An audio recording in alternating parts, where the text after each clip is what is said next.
Hello everyone. Thank you for watching. Subscribe, and let's go. Hi friends, please subscribe and help me reach my first 1,000 subscribers. Thank you. I hope you enjoy this story. Let's go. Trust is a luxury that many men pay for with their sanity, only to realize that the person beside them was never on their side. He believed his sanctuary was secure until a single notification exposed a calculated performance playing out in his own home. Today, we break down the cold mechanics of a double life and the exact moment intuition turns into undeniable proof. Watch closely, because the red flags you ignore today will become the nightmare you cannot escape tomorrow. Disclaimer, for educational purposes. Listen, buddy, pull up a chair. I've seen a lot in my time, but this story, it's the kind of thing that makes you want to double-check your own front door. So, it's a Friday morning in a quiet corner of New Jersey. I'm sitting at the kitchen island, nursing a lukewarm cup of black coffee. It's 6:30 a.m. sharp. I've got my mind on the water. The guys, Will and Sam and I, had planned this fishing trip to a spot up near the Delaware Water Gap for months. I'm thinking about the peace, the quiet, and getting away from that soul-crushing office grind in the city. I've got that look on my face, the one a man gets when he's about to leave his boss's emails in the rearview mirror for 48 hours. While I'm sitting there, Sarah is upstairs getting the boys moving. They're 6 and 8 years old, full of energy but still half asleep, rubbing their eyes. She's selling them on the weekend at Grandma's place in the next town over, telling them about the big backyard and how Grandma's probably already got a Dutch apple pie in the oven. The kids are all in. For them, a weekend at Grandma's is like a trip to Disney World. Sarah pokes her head into the kitchen, acting all helpful. "Do not forget your rods in the garage, honey," she says. Like she's the most supportive wife in the world. I just chuckle. "Got 'em, babe. Packed everything into the Ford yesterday evening." I finish my coffee, stand up and give my back a good crack. Usually by Friday, I'm a walking zombie from the work week. But today I'm feeling like $1,000,000. I look at Sarah. She's calm, smiling, already dressed in some leggings and a light pullover. There's a small suitcase for the kids sitting by the door. Everything looks normal. Her mom takes the boys all the time, so we can have some us time, though I usually spend that time catching up on yard work. I never had a reason to think twice about my mother-in-law. "So, when are you thinking you'll be back?" Sarah asks, fixing her hair in the hallway mirror. "Sunday evening, maybe 7 or 8 p.m., I tell her. I see my oldest dragging his backpack toward the driveway. "What about you? When are you getting back from your mom's?" "Oh, probably Sunday too. Maybe Monday morning at the latest," she says. Her voice is flat, totally casual. "Depends on how Mom is doing. We might stay an extra night if she needs help with the garden." We walk out to the driveway together. I open the back of my F-150 and slide in my waders, the tackle box, and a heavy wool blanket. Sarah had even packed me a little cooler with some sandwiches and sodas. Real domestic bliss, right? "Drive safe, okay?" she says, looking all worried. "Do not worry about me," I smile. "You do the same. Give me a call if anything pops up." I walk over to Sarah's SUV to say goodbye to the boys. They're already buckled into their boosters, talking a mile a minute about helping Grandma water the tomatoes. Then I lean in and kiss Sarah, a real kiss. Soft, lingering. I could feel her breath. It felt 100% authentic. Just a regular American family saying goodbye for the weekend. I get behind the wheel, crank the engine, and give a big wave through the open window. Sarah's standing there on the porch, waving back with a smile. The kids are pressing their noses against the glass and yelling, "Bye, Daddy!" I pull away, Not a single doubt in my mind. I'm convinced that as soon as I hit the turnpike, she's going to load the rest of the gear and head to her mom's. But here's the kicker. The second that truck disappears around the bend and the sound of the engine fades out, Sarah's face just drops. That sweet smile, gone. She pulls out her iPhone and hits a contact. "Yeah, I'm dropping the kids at my mom's now, and then I'm coming back," she says, her voice low. She's looking around the neighborhood like she's expecting a private eye to jump out of the bushes. "You can head over a little later." She gets in the car and tells the kids they've got to make a quick stop at Grandma's. And then Mommy forgot something at the house and has to go back for it. The kids do not care. They're thinking about pie, not Mommy's schedule. She drops them off, says the usual, "James is away," and "I might be late," to her mother. The old lady does not suspect a thing, just happy to have the grandkids for the weekend. Once she knows the coast is clear, Sarah gets back in that car and drives home. Now, imagine what's going through her head. A big, empty house. No husband. She's probably got that rush of adrenaline, that mix of, "I can't believe I'm doing this," and "I'm so good at this." Her heart's probably thumping against her ribs, but she keeps going. The plan is already in motion. Think about it. 10 minutes ago, it was all kisses and "I love you." Now she's pulling back into her own driveway, checking the neighbors' windows. Most people are at work or at the mall. The house is just sitting there, looking all quiet and innocent. She parks, walks to the front door, and her legs are probably shaking a little. She's probably asking herself if this is a mistake. But then she thinks about that voice on the phone. "James won't not be back early," she tells herself. "He's got no clue." She slides her key into the deadbolt, walks in, and locks the world out behind her. This was the start of the weekend she'd been planning behind his back. And that fake morning goodbye? That was just the opening act for the train wreck that was coming. Anyway, jump forward a few hours. I'm miles away, sitting by a roaring fire with Will and Sam. They've set up camp right on the edge of the water. You can hear the wind in the trees and the lake lapping against the shore. They'd already hauled in a few decent trout, and the smell of fish frying over an open flame is enough to make any man forget his troubles. I'm loving it. This is what it's about, right? Stepping away from the noise, the emails, the corporate culture. Just 3 guys talking about the old days and drinking a few beers. "So, Sarah's really cool with you disappearing for 3 days?" Will asks, taking a long pull from a Budweiser. "Yeah, man," I say, leaning back. "She's at her mom's with the kids. Everybody's happy." "Man, you've got it made," Sam says, poking at the fire with a charred stick. "My wife would have filed for divorce if I tried to leave her alone for a whole weekend." "Every house is different," I say, waving it off. "We've got a good thing. She trusts me, I trust her. No drama." I meant it, too. In all our years of marriage, we never had those big, plate-smashing fights you hear about. I thought she was my rock. That's why I'm sitting there at the campsite, totally at peace. The sun is down now, and the sky is that deep purple color you only get away from the city lights. They're telling old college stories, laughing about the time someone almost got arrested in New Orleans. I even tell them about the first time I took Sarah fishing right after we got married. The guys are smiling. They think I'm the luckiest guy in the world. Then, my phone, sitting right there on my backpack, buzzes.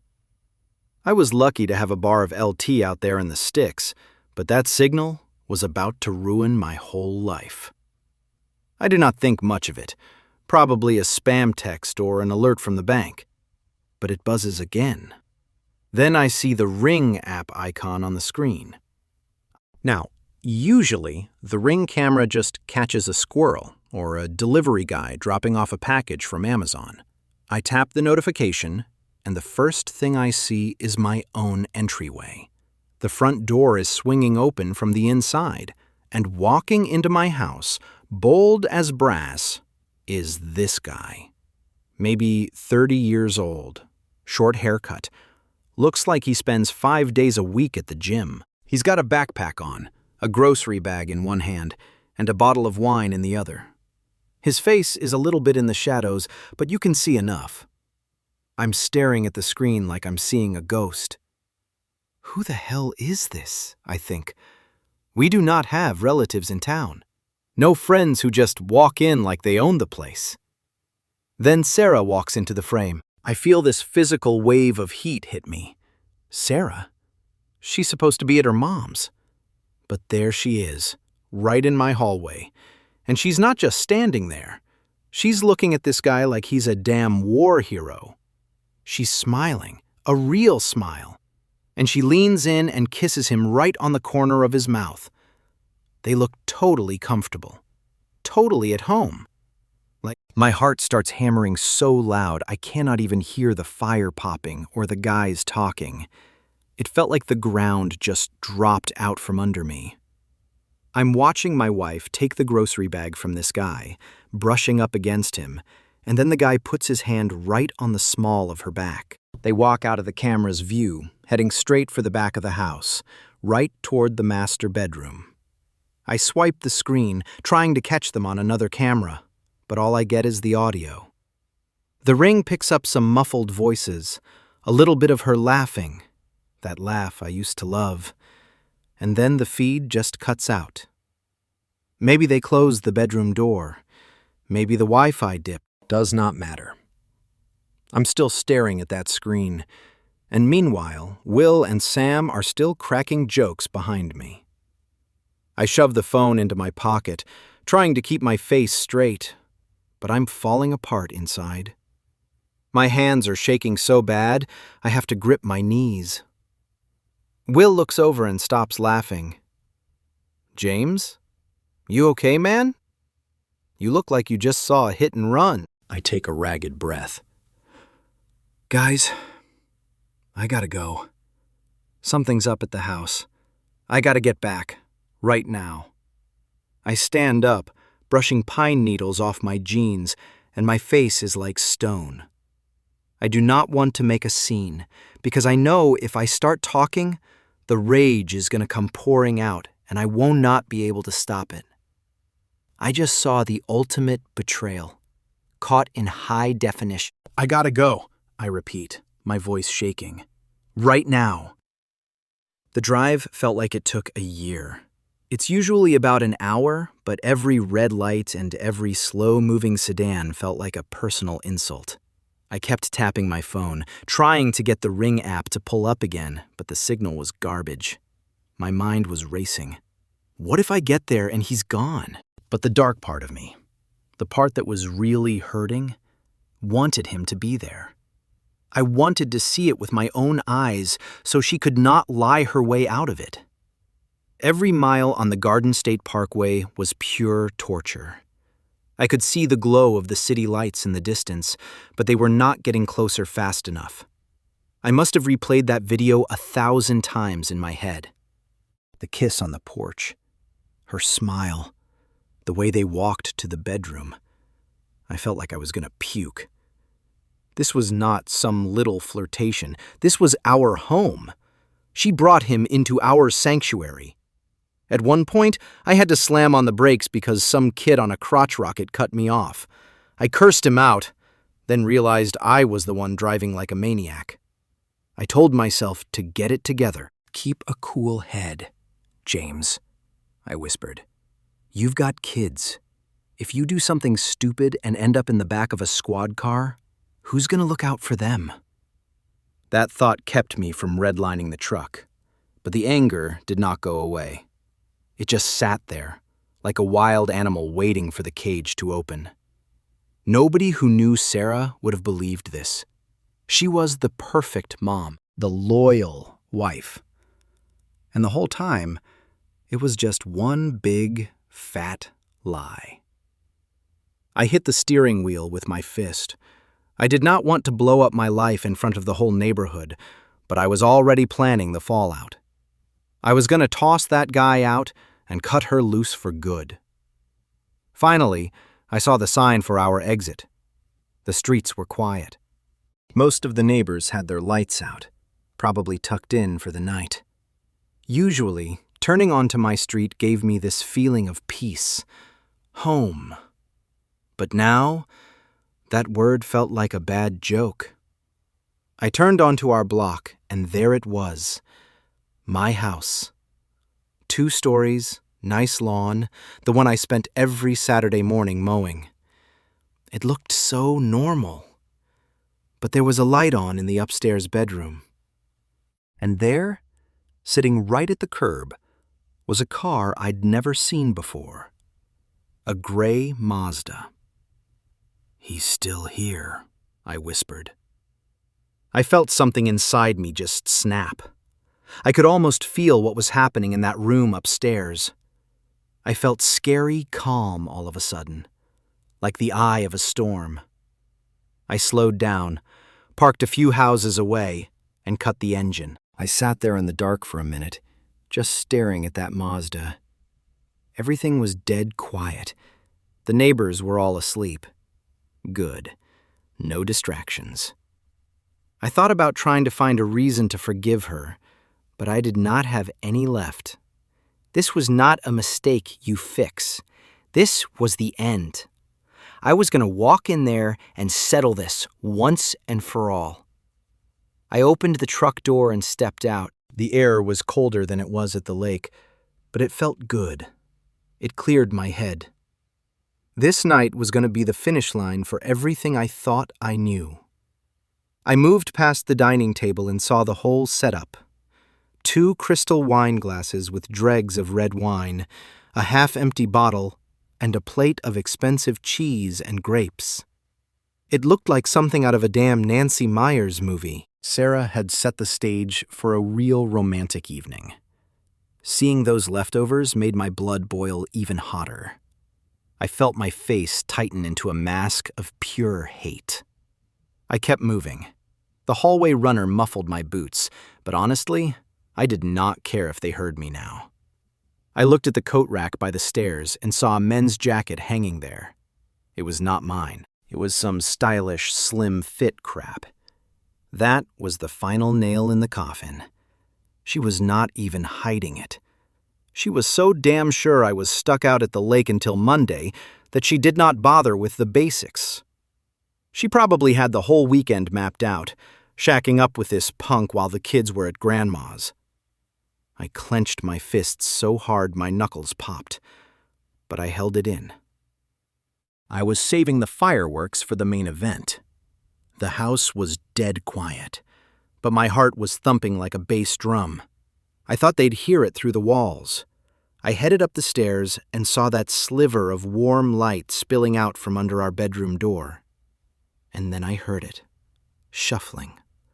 A little bit of her laughing. Those quiet moans that felt like a serrated blade across my chest. They were not even trying to be discreet. No shame, no respect.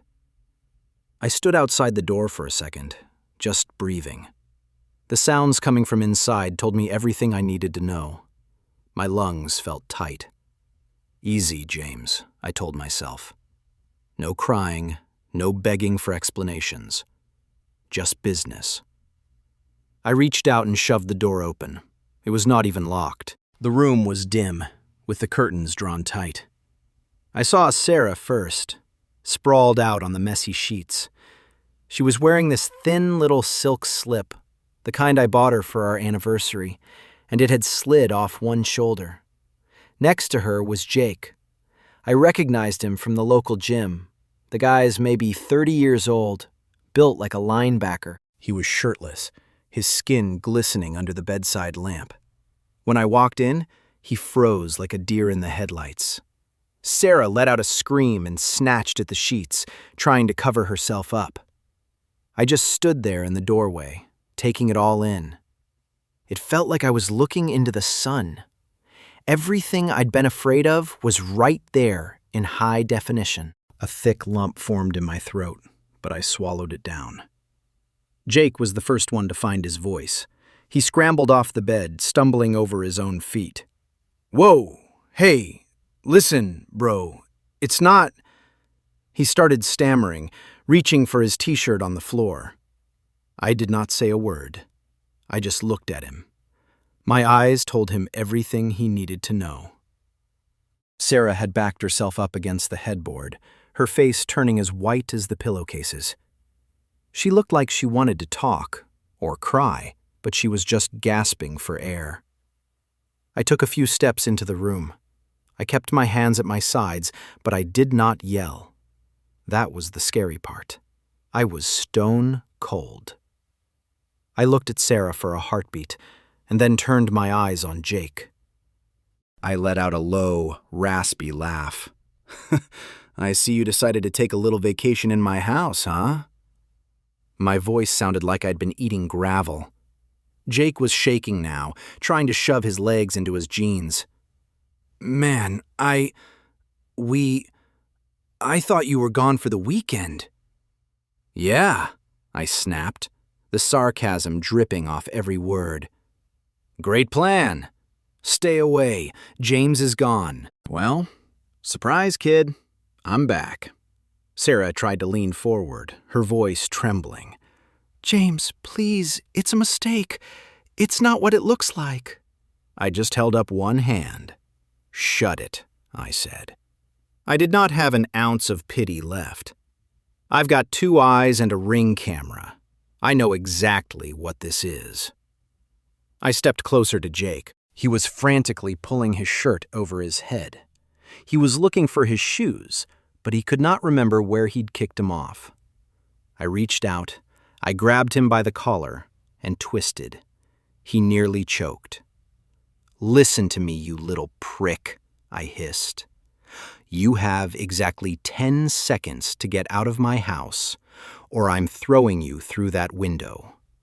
1, 2... Jake saw my eyes and realized I was not bluffing. He started grabbing his sneakers and socks in a panic, snatching his phone off the nightstand. "Look, man, I'm really sorry. I swear." "Do not speak," I roared. "Get downstairs before I change my mind about letting you walk out of here." He did not even make it to the door before I gave him a kick that sent him stumbling into the hallway. I heard him grunt in pain, but he did not look back. He ran for the stairs, half naked, barefoot, clutching his shoes like a life raft. He hit the wall on his way down, nearly taking out a picture frame. I watched him go, thinking, "Get out of my life." I turned back to Sarah. She was huddled under the duvet, starting to sob. Her eyes were red, her lips were shaking. The whole room smelled like her perfume and that cheap wine. "James," she whispered. She was looking for a lie, but she could not find one that fit. I walked around the room slowly, like a detective at a crime scene. The sheets were a mess. Those 2 wine glasses were right there on the nightstand, and I wanted to smash everything. But I had a job to do. "You wanted a girls' weekend at your mom's?"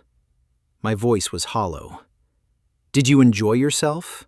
Was it worth it?" She did not even try to give me a straight answer. She just kept crying, these big, ugly sobs. "Please, James, I was done. That was the breaking point. I thought about the 10 years we put into this house, the mortgage, the renovations, the kids. Everything I thought was holy was just trash now. I could not stand the sight of her. I went to the walk-in closet and yanked the doors open. I started grabbing her stuff, dresses, leggings, underwear, and just throwing it in a heap. I swiped her perfume and makeup bag off the dresser and tossed them on top. "Where's your suitcase?" I muttered. I knew she had one packed for the trip to Grandma's. Sarah crawled out of bed, wrapping a robe around herself. She did not dare get too close. "James, stop, please. We need to talk." I spun around, giving her a look that would have withered an oak tree. "Talk? About what? About how you're screwing some guy in my bed while I'm out catching dinner? I do not think so." My voice went from a whisper to a yell. I was not going to be civil. "I'm not one of those guys who sits around and works on his marriage after an affair, Sarah. Do not even waste your breath." I found her suitcase by the door and flipped it open. I started stuffing her clothes in there, not even folding them. She took a step toward me. "James, think about the children." "The children?" I spat the words out. "You're the one who dropped them off like luggage just so you could have a hot weekend here. Do not you dare talk to me about our boys." I zipped the bag shut with a jerk and kicked it toward the door. Sarah was wailing now, looking like she was about to drop to her knees, but I pushed past her. "Do not touch me," I said, my voice cold as an Atlantic winter. "Get your stuff. Get out." I grabbed the suitcase, headed down the stairs, and Sarah came running after her, her robe flapping open. I did not look back. I threw the front door open and chucked the suitcase onto the front lawn. It hit the grass with a heavy thud, and a couple of her shirts spilled out onto the driveway. "Out!" I yelled. "This is not your house anymore." She stood on the porch, shaking and crying, begging me to let her stay the night. "James, please. I have nowhere to go. My car is at my mom's." "Nowhere to go?" I was floored by the nerve of it. "Maybe Jake's got a couch, or maybe you should have thought about that before you turned my bedroom into a motel." She tried to reach for me again, but I backed away. Every time I looked at her, I pictured them together. It felt like the air in the house was poisoned. I turned around and went back to the kitchen. I saw those dirty wine glasses and the plate of food. I dumped the cheese into the trash and swept the glasses into the sink. One of them shattered against the porcelain. Good, I thought. I went back to the front door.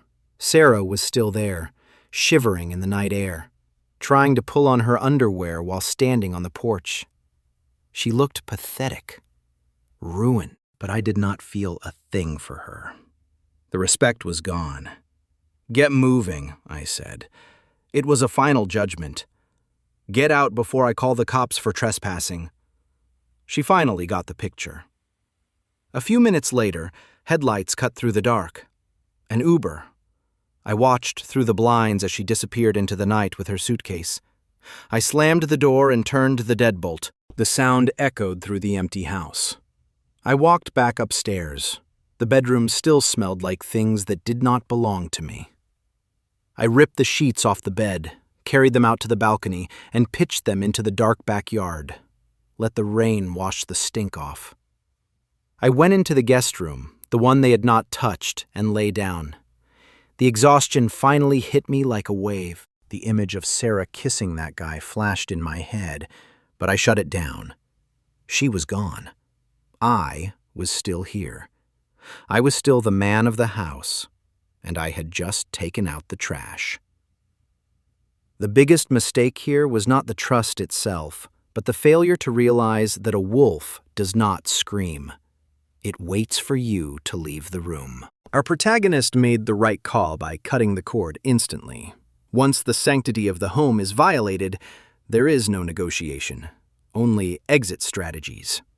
My advice is simple.